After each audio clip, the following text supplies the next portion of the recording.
Members of Parliament are this evening fighting a report from the Auditor General that indicts them in the loss of billions of shillings disbursed to their constituencies through the National Government Constituency Development Fund. The MPs say the timing of the release of that report is suspect and is a diversionary tactic from the war on corruption. Here is Kennedy Muridi.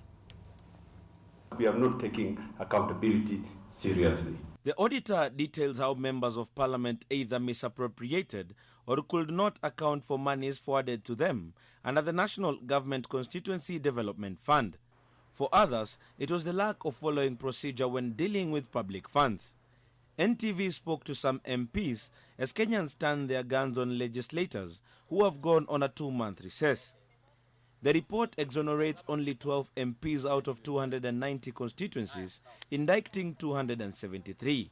Please, please, please, stop calling members of Parliament thieves. You should pursue the projects, you should pursue the CDFC committees so that they come up with what they had proposed, and if they completed the projects. Monies mentioned to have been misappropriated ran into millions of shillings per constituency.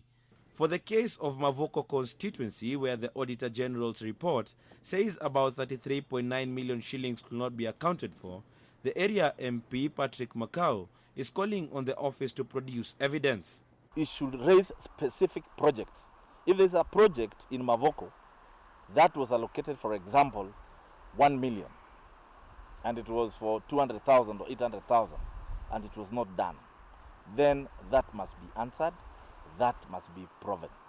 He says in that particular year, the constituency received 34 million shillings, thus the assertion that he looted almost all the money was unfounded. According to the legislator, he consulted his constituents on the projects to undertake.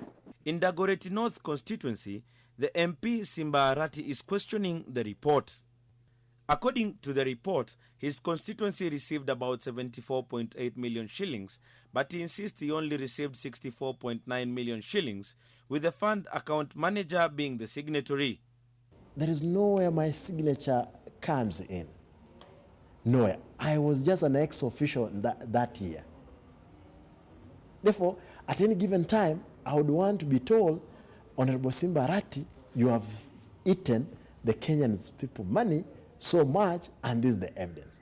In the constituency, no Kenyan knows about fund managers, no Kenyan knows about any officers.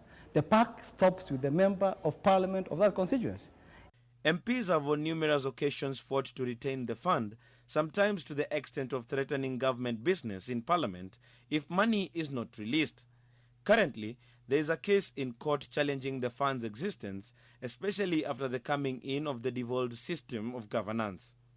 A ruling on whether it should be scrapped is expected in February 2017. Why should the monies from national government, which is supposed to go to counties, be given to members of National Assembly to do functions of national government? Members of National Assembly, just like senators, need to sit together in the counties. According to the Auditor General's report, some of the MPs, after taking over office, started running the kitty as personal and even disregarding the board set up to oversee the fund. Kennedy Muridi, NTV.